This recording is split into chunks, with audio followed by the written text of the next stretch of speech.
meeting in Nairobi, Kenya, has one objective: to find a better way of enhancing Africa's position regarding climate change. The United Nations Secretary General Antonio Guterres is expected to address the summit on Tuesday.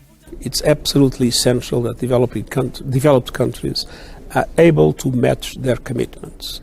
Commitment of $100 billion per year for developing countries, the commitment of doubling the financial support to adaptation. I mean, we see dramatic impacts already in place, and we need to invest in the resilience of communities and infrastructure. That's what it's called, adaptation, and that requires much more financing, and there was a promise of doubling. It needs to be materialized.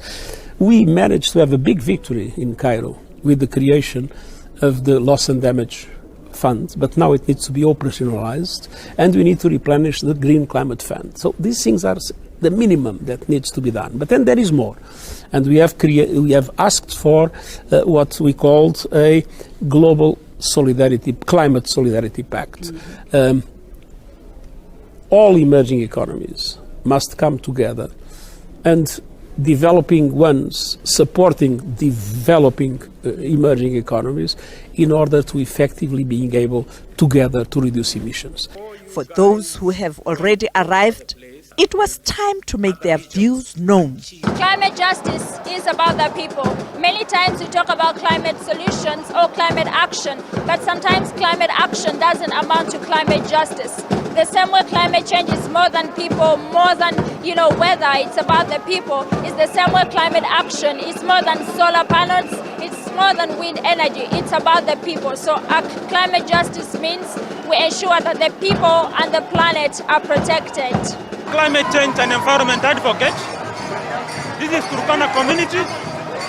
We have just come from far to demand for climate change.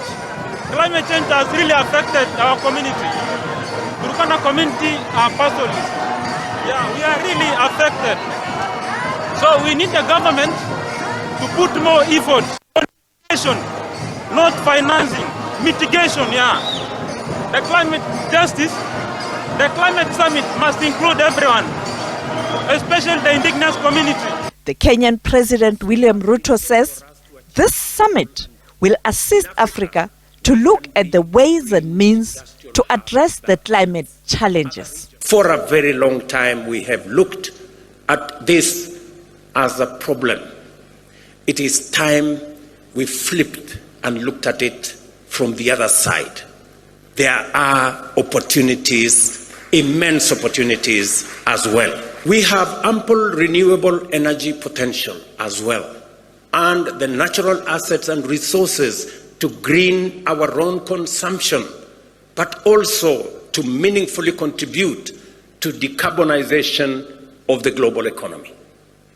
We must see in green growth not just a climate imperative, but also a fountain of multi-billion-dollar economic opportunities that Africa and the world is primed to capitalize. One of the critical issues that is likely to dominate is the Loss and Damage Fund, which aims to provide financial assistance to nations most vulnerable and impacted by the effects of climate change.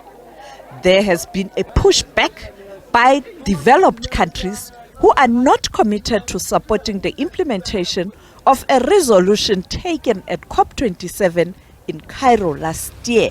Sophie, Mokoena, SABC News.